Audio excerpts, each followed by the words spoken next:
মুগ ডালের বরফি খেতে ভালোবাসেন কিন্তু মাওয়া, ঘি, মিল্ক পাউডার নেই আর ডাল ভেজানোর সময়ও নেই, তাহলে ভিডিওটা একদম শেষ পর্যন্ত দেখুন। কারণ আজকে দেখাবো ডাল না ভিজিয়ে একদম সহজেই কিভাবে তৈরি করবেন নরম সুস্বাদু মুগ ডালের বরফি। শেষে ফলাফল দেখে আপনিও একবার বানিয়ে খেতে চাইবেন। হ্যালো এভরিওয়ান, আসসালামু আলাইকুম, welcome back to my channel. Measurement কাপের 1 কাপ মুগ ডাল নিয়েছি। দেখেন মুগ ডালগুলো একদম পরিষ্কার, তারপরও আমি একটি শুকনো কাপড় দিয়ে ভালোভাবে মুছে নিব।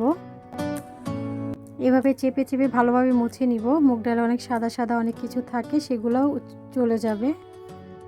তা আমার মোছা কমপ্লিট হয়েছে। চুলাতে প্যান বসিয়ে দিয়েছি। প্যানটা গরম হয়ে আসলেই এখন মুগ ডালগুলো দিয়ে দিব। এগুলোকে ভালোভাবে ভেজে নিতে হবে। একদম লো আছে ভালোভাবে নেড়ে ছেড়ে ভেজে নিব। অনবরত নাড়তে হবে যতক্ষণ না মুগ ডাল ভাজা ভাজা হবে, ততক্ষণ এটাকে নাড়ায় রাখতে হবে। একটু সময় নিয়ে ভালোভাবে নেড়ে ছেড়ে মুগ ডালগুলোকে ভেজে কালারটা চেঞ্জ করে নিব।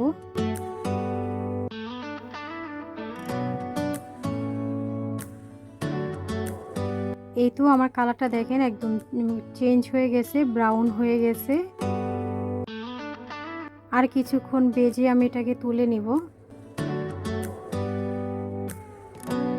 এর বেশি ভাজা যাবে না, তাহলে পুড়ে যেতে পারে।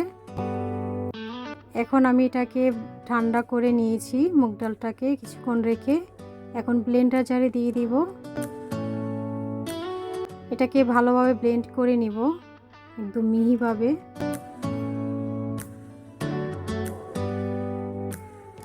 এই তো আমার এটা ব্লেন্ড করা হয়েছে, একদম পাউডার হয়ে গেছে।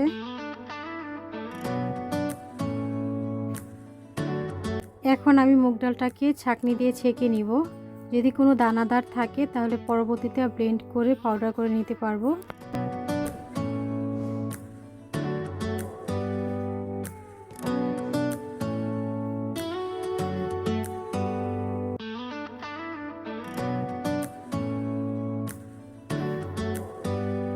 আমার এটা ভালোভাবে পাউডার হয়েছে, অল্প একটু আছে, এটা আমার লাগবে না। এই তো একদম মিহি পাউডার হয়েছে, দেখে নিশ্চয়ই বুঝতে পারছেন হালকা দানাদার আছে। এখন চুলাতে চলে যাব। যেহেতু এখানে আমি ঘি ব্যবহার করব না, তাই আমি এখানে দিয়েছি মালাই। আমি 1 কাপের মতো মালাই দিয়েছি। আপনারা চাইলে সয়াবিন তেল দিয়ে তৈরি করতে পারেন, যত গুড় তত মিষ্টি। ঘি বা মালাই বা মাওয়া দিয়ে এটা বানালে খুব ভালো হয় খেতে, সে দুর্দান্ত হয়। আমি জাফরানের পানি ভিজিয়ে রেখেছিলাম, এখন দিয়ে দিব। কারণ জাফরানটা দিলে টেস্টটা খুব ভালো আসবে, সুগন্ধি বের হবে আর কালারটা সুন্দর আসবে। এখন ভালোভাবে মিক্স করে নিব সবগুলোকে, কিছুক্ষণ জাল করে নিব।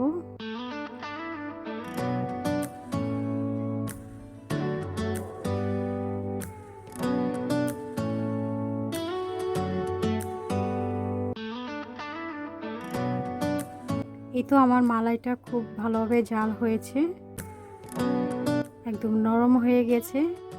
আর কিছুক্ষণ নেড়ে ছেড়ে ভাজা ভাজা করে নিব।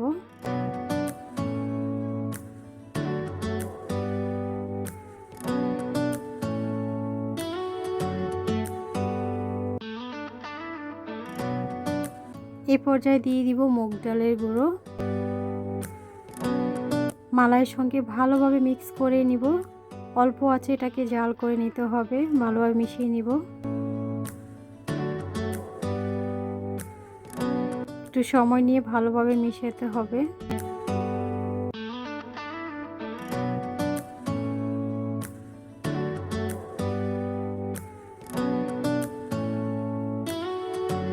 আর মিশানো কমপ্লিট হয়েছে। এই পর্যায়ে দিব চিনির গুঁড়া। চিনিটাকে ব্লেন্ডার জারে ব্লেন্ড করে নিয়েছি, আপনার চাইলে শিলপাটাও বেটে দিতে পারেন। এখন সবগুলোকে ভালোভাবে মিক্স করে নিব। চিনিটাকে ব্লেন্ড করে দিলে খুব দ্রুতই গলে যায়, আর দানাদার থাকলে গলতে একটু সময় লাগে। এই তো আমার চিনিটা গলে পানি পানি হয়ে গেছে, একদম মিশে গেছে সব কিছুর সঙ্গে। এখন ভালোভাবে নেড়ে চেড়ে মিশিয়ে নিব। খুব ভালোভাবে নাড়তে হবে, আর এভাবে নেড়ে নেড়ে কুক করে নিতে হবে সময় নিয়ে।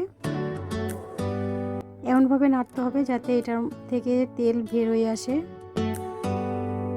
যেহেতু আমি মালাই দিয়েছি, মালাইটা ঘি বা মাওয়ার কাজ করবে। এলাচের গুঁড়ো দিয়েছি, আমি 5টা এলাচকে ভালোভাবে মিশিয়ে বেটে তারপরে দিয়েছি গুঁড়োটাকে। এখন সবগুলোকে ভালোভাবে মিক্স করে নিব।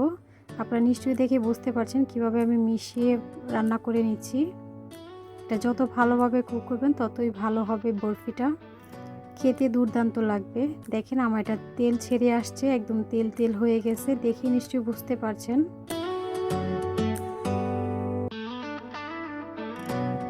আমার কড়াই গা থেকেও ছেড়ে আসছে, একদম সুন্দরভাবে কুক হয়েছে, একদম সুন্দরভাবে তেল বেরিয়ে এসেছে। এই পর্যায়ে আমি তুলে নিব, আরেকটু ভাজা ভাজা করে নিব। এটা যত ভালো ভাজা ভাজা করবেন ততই ভালো হবে, খুব স্মুথ হবে।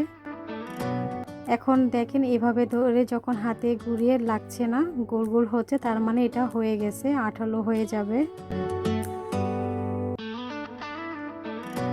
খুব সুন্দরভাবে হয়েছে। এখন আমি তুলে নিচ্ছি।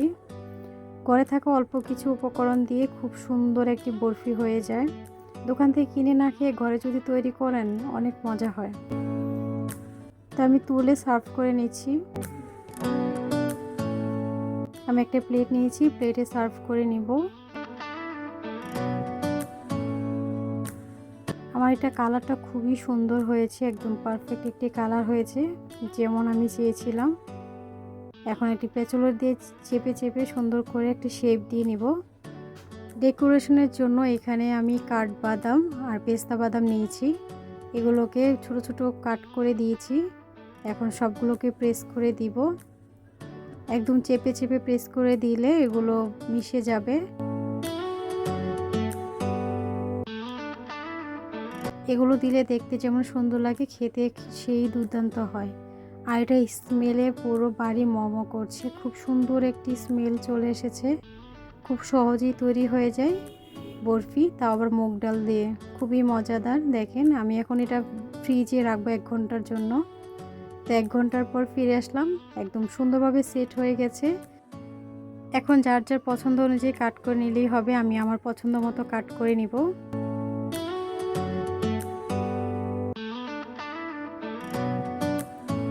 খুব সহজেই ঘরে থাকা উপকরণ দিয়ে হয়ে যায় মুগ ডালের বরফি। এভাবে তৈরি করে সবাইকে দিতে পারেন, খেয়ে তো খুব ফিদা হয়ে যাবে।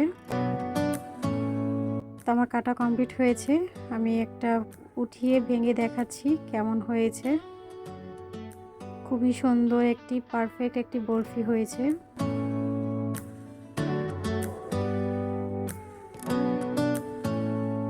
এই তো আমি টেস্ট করে দেখাবো, একদম পারফেক্ট হয়েছে। আমি এখন সার্ভ করে একদম কাছ থেকে দেখাবো আপনাদেরকে কেমন হয়েছে। যে কোনো জিনিস ক্লোজলি দেখলে খুব ভালো লাগে, খুব লোভনীয় লাগে।